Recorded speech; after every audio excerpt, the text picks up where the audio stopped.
김문수 후보에게 있어서 최고의 빌런 혹은 뭐 최악의 빌런은 과연 누구인가라고 보신다면 어떤 분들이 있습니까? 제가 이제 보기를 좀 드릴게요. 혹시 기억이 안 나실 수 있어서 1번 윤석열, 김건희, 2번 한덕수, 3번 이재명, 4번 전광훈, 5번 권성동, 6번 홍준표. 자, 여기에서 과연 김문수 후보에게 최고의 빌런 누굽니까? 그건 뭐 이견의 여지가 없을 거, 이론의 여지가 없을 것 같은데요. 윤 대통령 부부가 네. 끝까지 막판까지 그래요? 그렇죠. 한번 생각해 보세요. 근데 윤석열, 김건희가 없으면 대선 후보도 안 됐을 거 아니에요? 그거는 그렇죠. 네. 그렇게 따지면 그 나머지 사람들도 다 마찬가지지. 아, 그런가요? 그건 아니고 네. 윤석열 대통령이 네. 6.3 선거는 부정선거다라는 영화를 보러 가셨잖아요. 예. 네. 그게 이영돈 PD하고 전한길 씨가 후원해서 만든 제작한 그 영화를 보러 가셨어요. 근데 그 제목은 뭐 신의 한수인가 뭐 해가면서 6.3 선거는 이미 부정이 예정돼 있으니까 투표하러 가지 마라 이렇게 주장하는 영화 아닙니까? 네. 그 영화를 보러 가셔갖고 박수 받고 그랬잖아요. 그러면 거기 지지율 팍팍 떨어진다. 지지율 팍팍 떨어지죠. 그리고 그 다음에 갑자기 또 그 전한길 집회에서 지난 일요일 날 무슨 대리인을 시켜서 김문수를 지지한다 이렇게 말씀을 하셨어요. 그게 우리한테 도움이 되겠습니까? 말도 안 되는. 그 이전에는 투표하러 가지 말라는 영화에 가서 박수 받다가 그 다음에 갑자기 투표해라라고 주장을 한다면 그걸 어떻게 하란 말이에요? 이론의 여지 없이 윤석열, 김건희가 김문수 후보에게 최고의 빌런이 맞다. 두 다른 분도 당의 동의하세요? 빌런이죠, 우리 당의. 우리 당의 빌런이다. 뭐 두 분도 대체로 동의하시고요. 거기 이기기는 어렵죠. 아, 그래요? 아니 이게 이번 대선뿐만 아닐 거요. 앞으로도 가장 난제가 될 거예요. 어떻게 관계를 확실하게 종식시키느냐. 근데 네. 쉽지 않아 보여요. 앞으로도. 알겠습니다. 그러니까 2017년 대선하고 비교가 되는데 그때 홍준표 후보는 세탁기 들어갔다 나왔다. 씻고 예. 나왔다. 예. 이랬거든. 이번엔 세탁기에 안 들어갔다 나왔다. 이게 차이가 돼 버리는 거 아닙니까? 네, 네. 예. 자, 그러면 뭐 민주당도 한번 가보죠. 이재명 후보에게 있어 최고의 빌런 우리 신영 기자가 좀 보기 좀 한번 보기 읽어주시겠습니까? 드리겠습니다. 이재명 후보에게 최고의 빌런 1번 조희대 대법원장, 2번 그래픽 주세요. 네. 이준석 후보, 3번 이낙연 전 총리, 4번 윤석열 전 대통령, 5번 유시민 작가, 6번 지귀현 판사. 이재명 후보에게 최고의 빌런은 누구냐? 네. 일단 이준석 후보가 또 토론에서 굉장히 또 스크래치를 좀 많이 낸 것 같기도 하고요. 혹은 뭐 조희대 대법원장, 유시민 작가도 막판에 좀 논란이 좀 있었고 누구라고 보십니까? 근데 의도는 빌런 역할을 하려는 의도는 명백해 보이는데 네. 별로 타격감을 준 인물은 찾기가 어려워 없다? 보여요. 타격감. 예를 들어서 네. 조희대 대법원장의 파기 환송 판결이 예. 충격은 좋습니다만 결과적으로 지지층의 어떤 응집을 이끌어내는 결과적으로는 그렇죠. 의도와는 다른 효과가 예. 나왔거든요. 예. 다른 분들도 대부분 다 그런 것 같고요. 제가 보기엔 굳이 찾자면 뭐 가장 최근에 있었던 일종의 해프닝 같이 보이는데 네. 보기에 없는 짐 로저스 짐 로저스. 짐 로저스. 예. 한때 옛날에 3대 뭐 투자 규제 뭐 어쩌고 했던 그건 우리나라에서만 그렇게 그러니까, 일컬어지는 것 같아요. 언제적 짐 로저스입니까? 아니 아시겠습니다만 네. 지금 금융계에 있는 사람 치고 무슨 얘기를 하면서 네. 짐 로저스의 말을 인용하는 사람은 없어요. 그거는 금융을 모르는 사람이야. 기본적으로. 네, 예. 맞습니다. 그러니까 우리나라에서만 무슨 근거도 없는 세계 3대 투자자자. 아니 그럼 그렇게 별 볼 일 없는 사람을 왜 인용했습니까? 아니 이거는 그걸 앞세워서 짐 로저스가 이렇게 얘기를 했다. 우리를 지지했다. 그 별 볼 일 없는 사람을 도대체 왜 끌어들여 아니, 갖고 우리나라에서는 많이 참나. 알려져 있어요. 이 양반이. 근데 제가 보기엔 네. 중간에 어떤 대선 캠프는 캠프 규모가 크잖아요. 네. 그러니까 이 사람 저 사람 각자 노력을 해요. 뭐 이른바 공을 세우려고. 그렇죠. 뭐, 그런 과정에서 일종의 커뮤니케이션에 문제가 생겼던 것 같은데 네. 뭐 그 정도? 근데 대부분 뭐 아는 분만 알죠. 우리나라에서는 유명한 투자자라고는 합니다만 네. 짐 로저스가 뭐 일반적인 인지도가 많이 나오는 사람은 아니기 때문에 요즘 거의 뭐 방송인에 가깝죠. 뭐 인터뷰 많이 거의 하고. 그렇죠. 네. 야, 근데 나는 김영남 전 의원님 저렇게 말씀하시는 거 보고 네. 야, 그 민주당에서 유시민 작가의 힘이 세긴 세구나. 왜요? 이런 생각이 들어요. 아, 왜냐하면 우리 지금 국민의힘에서 전부 다 공격하는 건 유시민이거든요. 아. 유시민을 통해서 그 진보의 위선의 민낯을 봤다. 말로는 평등 얘기하고 남녀 저 동등한 주권 얘기하고 이렇게 얘기하면서 학벌 차별하고 여성 차별하고 계급 차별하고 유시민 씨의 그 얘기는 그 모든 것을 3종 세트로 다 보여준 거예요. 그리고 저도 유세를 해보면 길거리에서 네. 그 얘기할 때 사람들이 가장 많이 호응을 해요. 어. 국민들이 이렇게 반응하라는 것은 제가 보기에는 네. 아, 이번 선거에서 최악의 빌런은 결국은 유시민이 지발등 지각 찍었구나 이런 생각이 드는데 야, 그걸 아니 그거 무슨 저 짐 로저스라는 엉뚱한 사람을 얘기하는 거 보면 제가 보기엔 야, 역시 이 유시민이 워낙 힘이 세서 요즘 무서워서 얘기 못하는 거 예, 아니냐? 민주당에 들어간 사람들은 저걸 아니, 얘기를 근데 못하는구나. 유시민 전 장관은 민주당 당원도 아니에요. 아무 상관없어요, 당원이랑 진짜로. 무슨 상관이에요. 상징이 있지. 아니 그리고 오히려 인연을 찾자면 김종대 의원님이 옛날에 당을 우리 같이 했죠. 하셨잖아요. 네, 근데 우리한테 빌런이죠. 아, 그래요? 유시민 네. 장관이? 아니 그 저기 계속 그 심상정 후보 공격하고 아. 그런 거 했잖아요. 김어준 예, 씨하고 예. 해가지고 예, 예. 저기 우리한테 빌런 노릇한 게 아. 뉴스공장 아, 거기서 그러네. 많이 했잖아요. 네. 그래서 우리가 피해를 얼마나 입었는데. 아 그래요. 아니, 노무현 정부 때는 나는 이제부터 어용 지식인이 되겠다 하면서 정말 노무현 정부에 대해서 네. 열심히 지지를 하셨어요. 뭐 그건 나쁘다고 생각 안 해요. 근데 심지어는 대출이 평택 대출이에서 그때 시위대가 막 그 평택 이전을 할 때 시위할 때 그때 장관인가 하셨는데 그때 그 시위대에 대해서 얼마나 극렬하게 비난하셨는지 몰라요.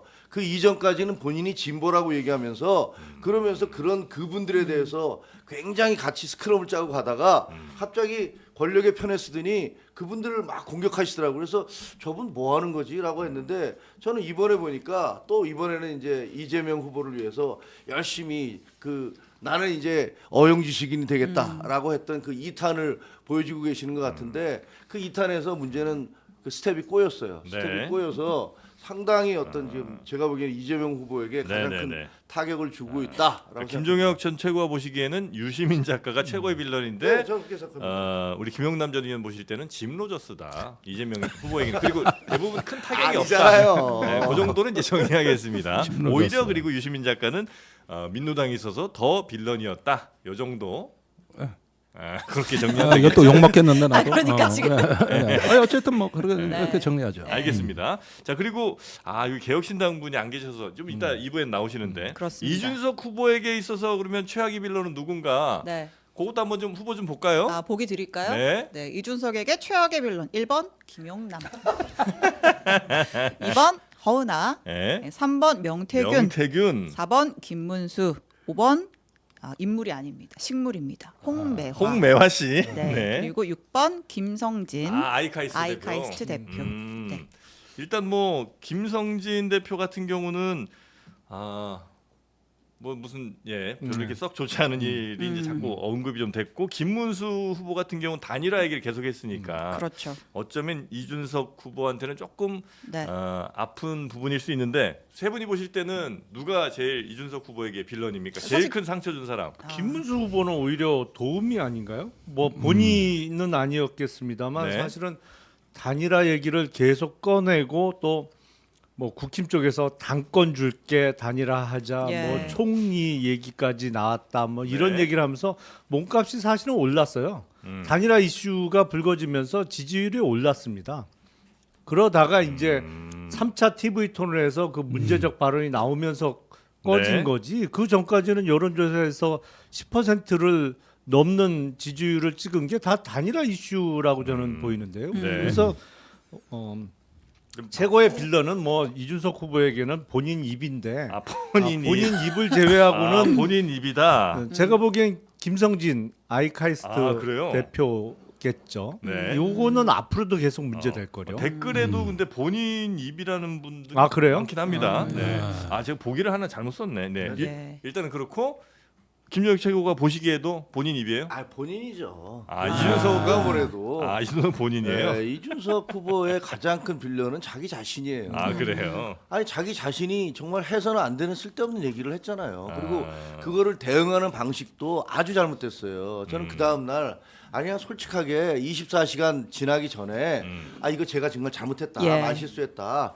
너무 좀 그 공격을 하려고 네. 하다 보니까 무리했다 이렇게 얘기해라라고 얘기했는데 뭐 둘째 날도 나는 굴복하지 않겠다 뭐 이런 기자회견했잖아요. 본인의 입이다. 그러면서 나중에 그 다음 날 돼서야 네. 워낙 그 여론이 안 좋으니까 그때는 뭐 모든 걸 제가 잘못했다 이렇게 얘기하셨는데 네. 본인이 제일 큰 본인 자신의 적이었던 아니 것 결국에는 네. 결론은 그 김영삼 대통령 인용하고 노무현 정신으로 아, 그 끝까지 싸워서 이기겠다로 예. 끝났기 때문에 사과를 제대로 한 적은 없어요. 네, 그러니까 네, 네. 금요일 오후 5시 20분에 긴급 기자회견을 열어서 본인에 대해서 뭐 제명을 하려고 한다. 근데 이거 누구보다도 안 되는 걸 잘 아는 사람이 이준석 후보예요. 왜냐면 지금 국회 윤리특위 자체가 구성이 안 돼 있거든. 그렇죠. 안 돼요, 일단. 예. 그리고 징계안이 제출된 것뿐이에요. 하지만 국회의원에 대해서 징계안 제출되고 흐지부지된 게 거의 99%예요. 네. 그러니까 본인에 대해서 정말 국회의원직 제명 리스크가 사실상 없다는 걸 본인이 누구보다도 잘 알아. 하지만 징계안 제출된 거를 갖고 나를 제명하려고 한다고 항상 그 수법을 많이 쓰는데 약간 남의 어떤 거를 자기식으로 각색을 해갖고 그걸 또 79년도 유신 말기에 김영삼 당시 의원 제명에 빗대서 결국엔 노무현 정신을 언급하면서 이기겠다고 해서 사실은 본인 발언에 대해서 제대로 사과한 적이 없어요. 네. 예, 우리 김종대 전 의원 보시기는 어떻습니까? 근데 이준석 의원 후보의 경우에 항상 적은 같이 한솥밥을 먹던 사람들이에요, 저랑. 아 바로 앞에 있는 김용남 전 의원. 아니 우선 김영남 의원, 허은하 의원도 그렇지, 허은하 전 당대표도 네. 그렇지만 예. 네. 보십시오, 손학규, 안철수, 아, 이낙연 네. 지금 다 어떻게 돼 있습니까? 와우 그러네. 네. 그러니까 이준석 후보하고 당을 같이 하면 예. 이거는 저기 동지가 아니라 네. 결국은 이제 원수가 된단 말이에요. 이거는 네. 역사가 길어요. 국민의힘에서도 그랬어요. 그러니까 거기서 이렇게 보면은 네. 쭉 흘러온 과정이 이제 거기에 김영남 의원과 허은하 전 대표까지 있으신 거거든요. 그래서 이렇게 둘러싸고 있는 그 빌런들을 보면은 한때는 다 손잡았던 분들 아닙니까? 결국 좀 그런 면에서 저는 왜 이렇게 오래 가지 못할까 이런데 안타까움이 있죠. 4월 4일 헌법재판소가 윤석열 전 대통령을 파면한 뒤 이제 60일이 벌써 지났습니다. 이 지금까지 기간 동안에 교수님께서는 좀 정치적인 장면들 여러 가지가 있었는데 어떤 점이 좀 이번 대선의 좀 주요 장면이었다고 생각이 드세요?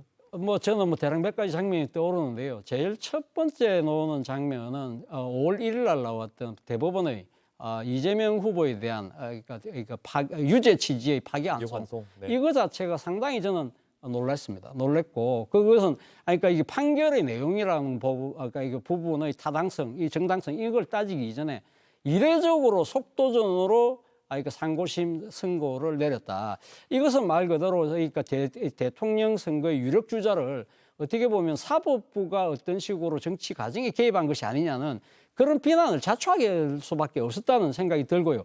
그러나 결과적으로는 상당히 그러니까 이재명 후보에게는 불리한 그러니까 결과이긴 했지만 그러나 이 정치적인 결과로 봤을 때는 네. 오히려 이재명 후보의 지위를 더 동독해주는 그런 결과를 빚었다는 것이죠. 그러니까 대법원이 상당히 그러니까 이번 대선 개입에 그러니까 소위 말하는 이 주권 재민 그러니까 뭡니까 국민들이 그러니까 이 지금 대통령 선거를 결정해야 되는데 사법부가 개입하는 그런 모습들이 상당히 법적 카르텔, 더 나아가서는 대한민국 기득권 카르텔에 대한 계획이 있어야 된다는 표심으로 이어졌을 가능성이 높다. 네. 그 장면이 저는 상당히 먼저 눈에 띄고요. 두 번째는 앞서 우리 앵커께서 말씀하셨던 단일화 부분인데요. 단일화 중에서도 제일 처음 시작된 것이 한덕수 대통령 근한대행의 출마 예. 이거 자체가 정말 이례적이었어요. 그러니까 지금 이 한덕수 대통령 근한대행이에요. 총리도 아니고 근한대행이 사실은 이 비상시국에 자신의 직을 던지고 직접 플레이로 참여한다. 이거는 과거의 정치적 문법으로는 도저히 상상할 수가 없는 그런 상황이잖아요. 그리고 특히 본인이 이 지금 경제통이고 대미 협상의 최고 적임자라고 주장하시는 분이 이 중요한 지금 미국과의 관세 협상을 앞두고 본인이 직을 간두고 놓은다? 그런데 이분은 한 번도 정치를 하신 분이 아니에요. 50년 동안 상당한 공직을 오랫동안 하셨지만 이분이 왜 갑자기 나왔을까? 이분의 뜻일까? 아니면 그 뒤에 배후 세력이 있는 거 아니야? 이런 부분들 때문에 사실은 이 김문수 후보가 이 정식적으로 그 경선 절차를 거쳐서 당선이 된 공당의 후보이지만 이 공당의 후보의 신뢰성 자체를 허물게 만들고 예. 결과적으로는 후보 교체 논란을 통해서 전체적으로 지금 국민의힘의 선거 대비에 관한 기회를 놓치게 만든 그런 장면들 이 두 장면이 저는 상당히 눈에 띄는 장면이 아닐까 하는 생각이 듭니다. 네.